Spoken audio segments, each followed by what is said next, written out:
Hi all. അപ്പൊ recent നമ്മുടെ film actors ആയിട്ടുള്ള ഫഹദ് ഫാസിലും അതുപോലെ തന്നെ ഷൈൻ ടോം ചാക്കോ ഒക്കെ ADHD പറ്റി പറഞ്ഞു തുടങ്ങിയപ്പോഴാണ് മിക്കവരും അതിനെപ്പറ്റി സെർച്ച് ചെയ്യാനും പലർക്കും ഡൗട്ട് ആയി തുടങ്ങി. എനിക്കും അതുണ്ടോ, എന്താണ് ഈ സിംറ്റംസ് ഒക്കെ എനിക്കും കാണുന്നുണ്ടല്ലോ, അങ്ങനെയൊക്കെ ഒത്തിരി ഡൗട്ട്ഫുൾനെസ് കൺഫ്യൂഷൻസ് ഒക്കെ മിക്കപ്പോഴും വന്നിട്ടുണ്ട്.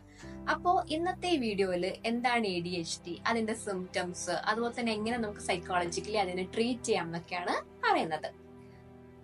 ADHD കുട്ടികളിലാണ് കൂടുതലായിട്ട് നമ്മൾ കണ്ടിട്ടുള്ളത്. ആൻഡ് അഡൾട്ട്സിൽ വരുമോ എന്നുള്ളതിനെ പറ്റി ഒത്തിരി ഡൗട്ട് ഉണ്ടായിരുന്നു ആൾക്കാരിൽ. ആൻഡ് ഈ വീഡിയോ ഒക്കെ വന്നപ്പോഴാണ് അഡൾട്ടിലും ADHD ഉണ്ടെന്നുള്ള കാര്യം കൺഫേം ആയത്. 4 വയസ്സ് തൊട്ട് തുടങ്ങിയാണ് കുട്ടികളിൽ മെയിനായിട്ടും ADHD കണ്ടുവരുന്നത്.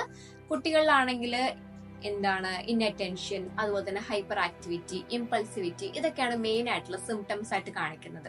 ഇൻഅറ്റൻഷൻ എന്ന് പറയുമ്പോൾ അവരെന്താണ് ഒരു കാര്യത്തിൽ അറ്റൻഷൻ കൊടുക്കാതിരിക്കുക, അതുപോലെ തന്നെ കോൺസെൻട്രേഷൻ കുറയുക, ഫോക്കസ് ഇല്ലായ്മ, അതൊക്കെയാണ്. ആൻഡ് ഇമ്പൾസിവിറ്റി എന്ന് പറയുമ്പോൾ അവർക്ക് ഒരു ടാസ്ക്, ഒരു പസിലൊക്കെ കൊടുത്തു കഴിയുമ്പോൾ പെട്ടെന്നൊന്ന് ചെയ്ത് തീർക്കണം. അത് ശരിയാണോ അല്ലെങ്കിൽ തെറ്റാണോ, കുറച്ച് ടൈം എടുത്ത് അതിനെ എങ്ങനെ സോൾവ് ചെയ്യാം എന്നുള്ളതൊന്നും ചിന്തിക്കത്തില്ല.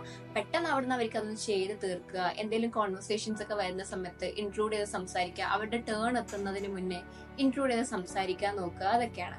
ആൻഡ് ഹൈപ്പർ ആക്ടിവിറ്റി എന്ന് പറയുമ്പോൾ കുട്ടികൾക്കാണെങ്കിൽ പാരന്റ്സിലൂടെ ഒക്കെ പുറത്തു പോകുമ്പോൾ അവർക്ക് കൺട്രോൾ ചെയ്യാൻ പറ്റാത്ത രീതിയിലുള്ള ബിഹേവിയേഴ്സ് ആയിരിക്കും കുട്ടികളുടെ ഭാഗത്ത് നിന്ന് ഉണ്ടാവുക.